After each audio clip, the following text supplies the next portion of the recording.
The glory days of JPEGs might actually be in the past. Around 10 to 15 years ago, camera companies were transitioning from CCD sensors to the CMOS sensor that we all use today. However, at the time, the CCD sensor cameras were actually the ones that produced the better image, whereas CMOS sensors were the fast sensor and the new kid on the block. My name's Goffy, and in today's video, we're going to be talking about CMOS sensors versus CCD sensors and this whole Digicam craze that seems to be going on at the minute. With film prices going wild, lots of people are turning to these old digital cameras to get a bit of a digital vintage look. And it actually turns out there is some logic in it because there was a sensor technology that was dropped that was known for producing some great colors. And in today's video, we're going to discuss exactly that. I'm going to chuck some timestamps up on the screen now, so if you want to hop around this video, feel free. So first of all then, what's actually the difference when it comes to these sensors? My knowledge is pretty basic and high level, and I'm going to share it like I know it.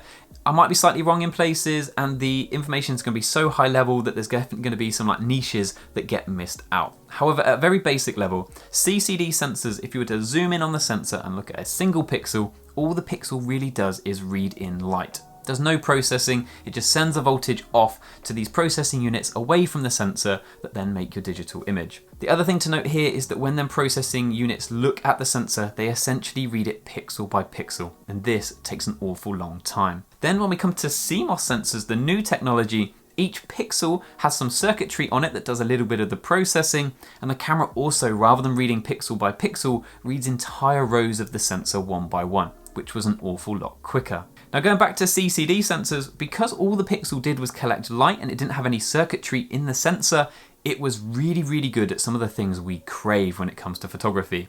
These CCD sensors were really good at things like color accuracy, dynamic range, and low light capabilities. And in today's world, they're still used in some applications like Astro, where those three things are super important, and some cinema cameras as well.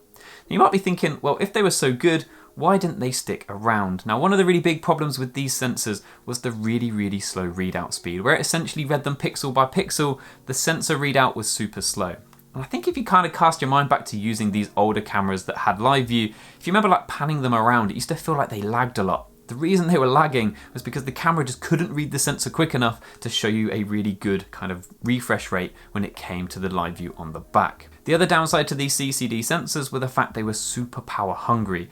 That meant that you wouldn't get many shots per charge, and it also meant that in certain applications they would get really hot, which in cinema cameras and Astro cameras you can dissipate that heat by having big cameras with fans and things on them. But we know with mirrorless cameras, even they now struggle with heat issues using the CMOS sensor technology that's better when it comes to heat. Now when we come onto CMOS sensors, because each pixel had some circuitry on it, the downside was they were worse when it came to image quality because they were quite literally had circuitry in the way of each pixel.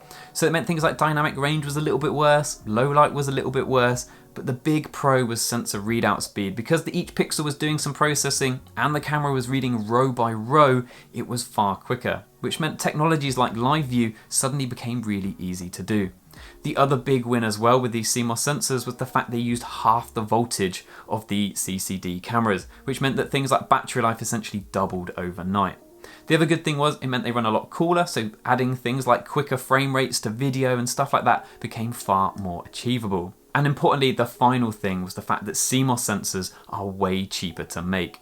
So when you kind of had the comparison between the two, you had these power hungry, really good CCD sensors that were really expensive to make, and you had this new technology that was a lot cheaper to make and meant you could add these new features in even if you lost a little bit of image quality when it came to CMOS sensors. So the images you've seen so far in this video have all been taken on this. This is the Fuji Z1. This is a 20-year-old camera, but inside of it is a CCD sensor with 5.1 megapixels. Now the sensor inside this camera was actually pretty critically reviewed. Nobody really liked it, so this is by no means the best CCD sensor camera out there. It's just one that Claire and I had lying around, and if you wanted to buy one and you went on eBay, it would cost about £20. However, we are going to take the images from this camera and compare them to maybe some of the best JPEGs you can get today out of the X100V. Now, if you look at these images purely from a color perspective first, which ones do you prefer? Now, I think generally I do sway towards the Z1. However, you might be thinking, yeah, but that's because you're shooting the X100V and just Pro via. So if we cycle through some of the different X100V profiles and compare that to the Z1, I still think the Z1 from a colours perspective stands up. But you might be thinking to yourself, Goffy, you just told me that CCD cameras were really good at low light and dynamic range. The reality is, over the last 15 years, where CMOS sensors have been continually worked on with things like backside illuminated sensors, stack sensors coming out, and just technology moving forwards, some of the downsides that they had back 10, 15 years ago have just been completely phased out. You can see that the X100V has far more dynamic range, it's way better in low light, and if you shoot this camera in anything other than the really good conditions you're seeing now, it definitely falls apart. But from a colours perspective, it genuinely stands up against cameras today. And I think this is a little bit to do with why we've got this Digicam craze going on now, and that moves us on nicely into the next section. Next up then, I want to talk about the Digicam hype that seems to be going on at the minute. Lots of people seem to be going out and either buying these cameras or finding their old ones lying around. And I think there might actually be some merit in it. And I think you'll probably understand it if you can understand film photography.